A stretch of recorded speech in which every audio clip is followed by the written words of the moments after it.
बुधवार को कहा कि अफगानिस्तान में कट्टरपंथी संगठन के सत्ता में आने के बाद से अमेरिका और तालिबान के वरिष्ठ अधिकारियों के बीच पहली आमने सामने की बैठक स्पष्ट और पेशेवर थी और अमेरिकी पक्ष ने फिर से पुष्टि की कि तालिबान का मूल्यांकन उनके कार्यों पर किया जाएगा।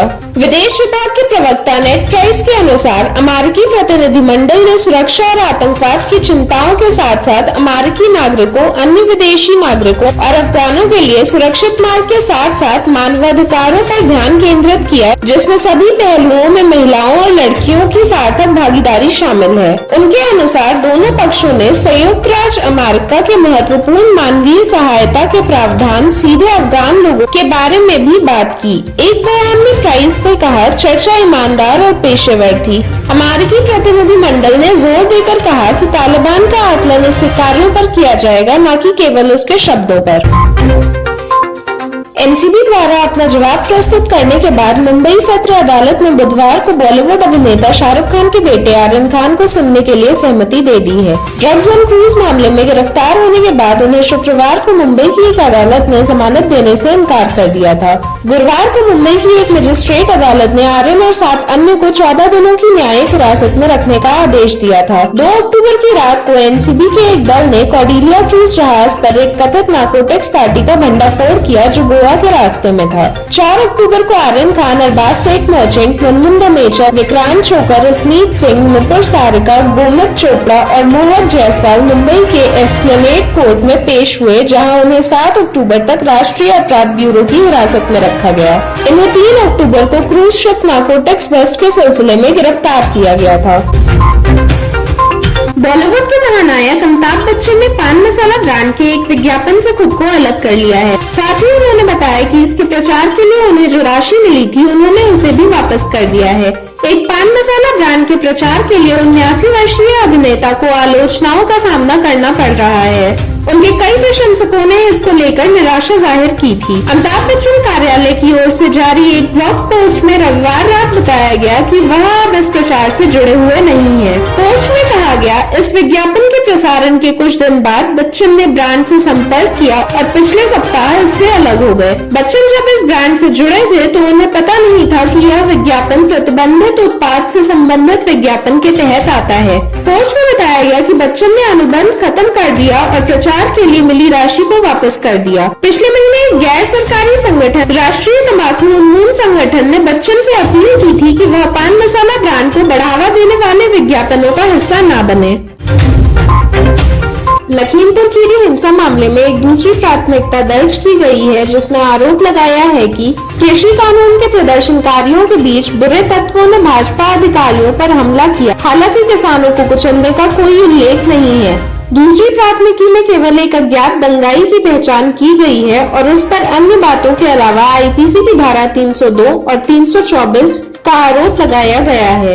सुमित जायसवाल द्वारा भाजपा कार्यकर्ताओं की पीट कर हत्या करने की शिकायत के जवाब में 4 अक्टूबर को तिकोनिया पुलिस स्टेशन में प्राथमिकी दर्ज की गई थी। किसानों के प्रदर्शन में बुरे तत्वों ने वाहन पर बांस की डंडियों, ईंटों और पत्थरों से हमला किया, जिससे चालक हरिओम घायल हो गया और उसे सड़क के किनारे कार रोकनी पड़ी। आवेदक महिंद्रा थार में भाजपा कार्यकर्ताओं के साथ कालेश्वरन चौक की ओर जा रहे थे।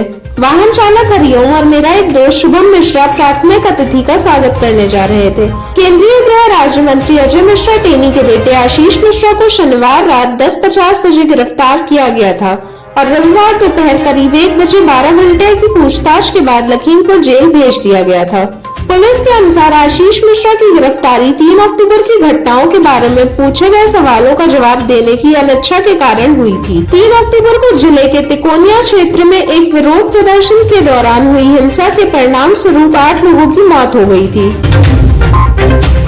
देश में दिल्ली, पंजाब, राजस्थान समेत कई राज्य बिजली संकट झेल रहे हैं। पंजाब के शहरी इलाकों में बिजली कटौती से आम नागरिकों को परेशानी की खबरों के बीच कांग्रेस नेता नवजोत सिंह सिद्धू का बयान सामने आया है। पंजाब स्टेट पावर कॉर्पोरेशन को कई संयंत्रों में बिजली उत्पादन में कमी का सामना करना पड़ रहा है, जिसके कारण बिजली कटौती की गई है। कोयले की कमी को इसकी वजह माना जा रहा है। हालांकि केंद्रीय ऊर्जा मंत्री आर.के. सिंह ने कहा है कि देश में कोई बिजली संकट नहीं है और न ही ऐसा होने दिया जाएगा। कोयले की कमी से जूझ रहे पंजाब में ब्लैकआउट के आसार पर नवजोत सिंह सिद्धू फिर अपनी ही सरकार पर हमलावर हो गए हैं।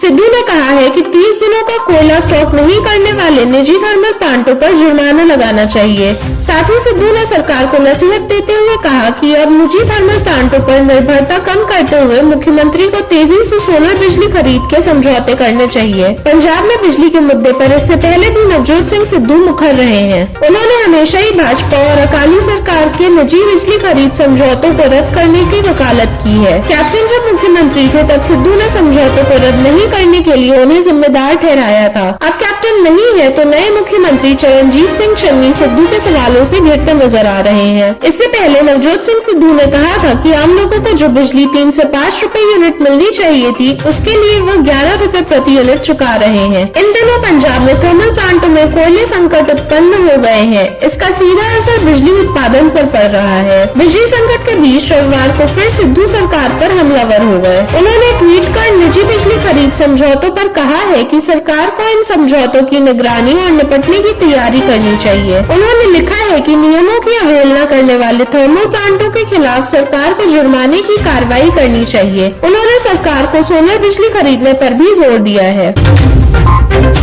उत्तर प्रदेश के लखीमपुर खीरी में किसानों के विरोध के दौरान हुई हिंसा में 8 लोगों के मारे जाने के एक हफ्ते बाद महाविकास अघाड़ी या एमवीए सरकार ने आज पूरे महाराष्ट्र में बंद की घोषणा की है। बंद को महाराष्ट्र की विकास अघाड़ी कैबिनेट का समर्थन प्राप्त है, जिसमें शिवसेना, कांग्रेस और राष्ट्रवादी कांग्रेस पार्टी शामिल है। महाराष्ट्र में मंत्री नवाब मलिक ने संवाददाताओं से कहा, मैं महाराष्ट्र के 12 करोड़ नागरिकों से किसानों की मदद करने की अपील करता हूँ। समर्थन सभी को बंद में भाग लेने और एक दिन की छुट्टी लेने के लिए मजबूर करता है। तीनों दलों के संयुक्त संवाददाता सम्मेलन में राज्य सरकार ने खुद बंद का ऐलान किया है। राउत ने प्रेस को बताया कि हमारी पार्टी पूरी ताकत से भाग लेगी। तीनों दलों द्वारा बंद में जोरदार भाग लिया जाएगा।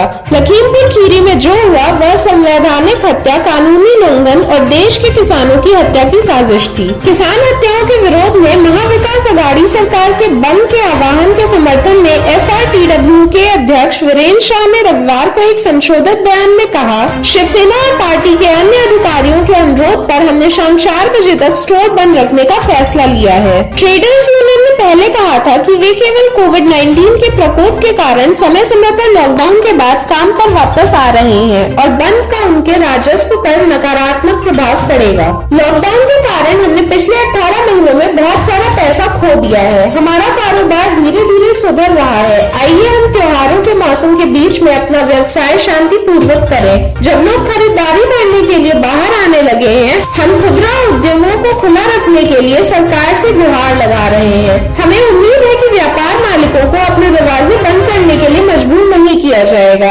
ऐसा शाह पहले भी कह चुके हैं। दूसरी ओर व्यापारी एक राजनीतिक गोलीबारी में फंसते दिख रहे हैं, क्योंकि भाजपा ने कहा है कि बंद के समर्थन में जबरन दुकान बंद करना बर्दाश्त नहीं किया जाएगा। अगर एमवीए कार्यकर्ताओं में से कोई भी दुकानदारों को कल अपने दरवाजे बंद करने के लिए मजबूर करता है तो वे भाजपा के कार्यकर्ताओं का सामना करेंगे। पुलिस को गारंटी देनी चाहिए कि किसी को धक्का ना दिया जाए, वरना कानून व्यवस्था का संकट पैदा हो जाएगा, जो हमारी जिम्मेदारी नहीं है। यह महाराष्ट्र भाजपा के राजनेता नीतीश राणे ने ट्विटर पर लिखा है। उत्तर प्रदेश पुलिस विभाग ने किसान प्रदर्शनों और आने वाले त्योहारों के आलोक में 18 अक्टूबर तक अपने कर्मचारियों के लिए सभी प्रकार के अवकाश रद्द कर दिए हैं। रविवार को अतिरिक्त पुलिस महानिदेशक प्रशांत कुमार ने इस संबंध में एक आदेश जारी किया। आदेश में कहा गया है, संयुक्त किसान मोर्चा की आगामी छुट्टियों और प्रत्याशित कार्यक्रमों को देखते हुए उत्तर प्रदेश पुलिस विभाग ने 18 अक्टूबर तक सभी प्रकार की छुट्टी रद्द करने का निर्णय लिया है। इस दौरान मुख्यालय से केवल अपरिहार्य अनुपस्थिति की अनुमति दी जाएगी। यह आदेश तत्काल प्रभाव से लागू किया जाएगा। देश भर में नवरात्रि का त्योहार मनाया जा रहा है। नवरात्रि के दौरान विभिन्न स्थानों पर कई दुर्गा पूजा पंडाल स्थापित किए जाते हैं। रामलीला का मंचन भी किया जा रहा है। त्योहारों के परिणाम स्वरूप मंदिरों, दुर्गा पूजा पंडालों, रामलीलाओं, बाजारों और सार्वजनिक स्थानों पर भीड़ भाड़ बढ़ने की उम्मीद है। इसके विपरीत संयुक्त किसान मोर्चा ने पिछले रविवार को यहाँ हुई हिंसा के जवाब में उत्तर प्रदेश के लखीमपुर खीरी जिले के तिकोनिया में 12 अक्टूबर अक्टूबर को किसानों से एंटी अरदास में शामिल होने का आह्वान किया है,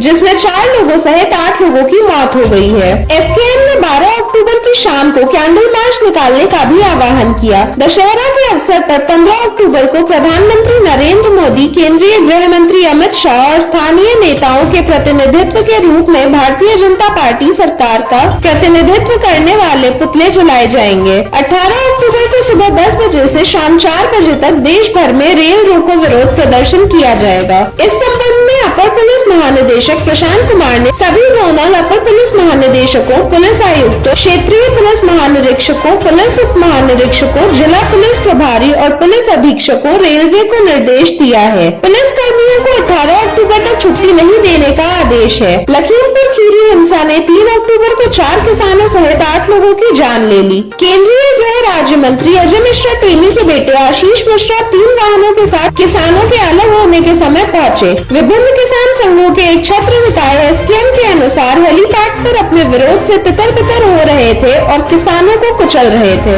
आशीष मिश्रा ने एसकेएम के आरोपों का खंडन किया, जिन्होंने दावा किया कि घटना के समय वह वहां नहीं थे। आशीष मिश्रा पर सोमवार को उत्तर प्रदेश पुलिस ने हत्या का आरोप लगाया था। जम्मू कश्मीर नेशनल कॉन्फ्रेंस के पूर्व नेता देवेंद्र राणा और सुरजीत सिंह सलाथिया बीजेपी में शामिल हो गए हैं। केंद्रीय मंत्री हरदीप सिंह पुरी, धर्मेंद्र प्रधान और जितेंद्र सिंह की मौजूदगी में इन नेताओं ने बीजेपी की सदस्यता ग्रहण की। इस दौरान कई अन्य बीजेपी नेता भी मौके पर मौजूद रहे। केंद्रीय मंत्री जितेंद्र सिंह ने देवेंद्र राणा और सुरजीत सिंह का गुलदस्ते के साथ स्वागत किया। जम्मू कश्मीर के पूर्व मुख्यमंत्री उमर अब्दुल्ला और उनके पिता व पूर्व मुख्यमंत्री फारूक अब्दुल्ला के लिए यह बड़ा झटका माना जा रहा है। जम्मू कश्मीर में इन दिनों कई हिंदुओं और सिखों की आतंकियों ने हत्या की है, जिसको लेकर माहौल तनावपूर्ण है। अल्पसंख्यक नेताओं ने नेशनल कॉन्फ्रेंस और घाटी में सक्रिय अन्य राजनीतिक दलों पर इस मामले में पूरी ताकत से विरोध न करने का आरोप लगाया है। हालांकि उमर अब्दुल्ला ने ऐसे आतंकी हमलों की कड़ी निंदा की है। इन दोनों नेताओं ने एक दिन पहले नेशनल कॉन्फ्रेंस की सदस्यता से त्याग पत्र दे दिया था। इस मौके पर देवेंद्र सिंह राणा ने कहा कि अब समय आ गया है कि जम्मू की भी एक राजनीतिक धारणा बने। पीएम मोदी के नेतृत्व में हमारा यह प्रयास होगा कि जम्मू कश्मीर के लिए जम्मू क्षेत्र में एक समग्र धारणा बने। हम डिक्सन प्लान को कामयाब नहीं होने देंगे और न ही उनके समर्थक कामयाब होंगे। देवेंद्र राणा केंद्रीय मंत्री जितेंद्र सिंह के छोटे भाई और पूर्व विधायक हैं। वो पूर्व मुख्यमंत्री और नेशनल कॉन्फ्रेंस नेता उमर अब्दुल्ला के राजनीतिक सलाहकार रह चुके हैं। जम्मू कश्मीर के बीजेपी प्रभारी महासचिव तरुण चुग और जम्मू कश्मीर इकाई के अध्यक्ष रविंद्र रैना ने दोनों नेताओं का पार्टी में अभिवादन किया। देवेंद्र राणा राजनीतिक, सामाजिक और कारोबारी संगठनों की संयुक्त घोषणा के तौर पर जम्मू घोषणा पत्र की आवाज उठाते रहे हैं। इसमें जम्मू क्षेत्र के लिए राज्य का दर्जा बहाल करने और पूरे जम्मू कश्मीर के लिए यह दर्जा नहीं देने की मांग शामिल है।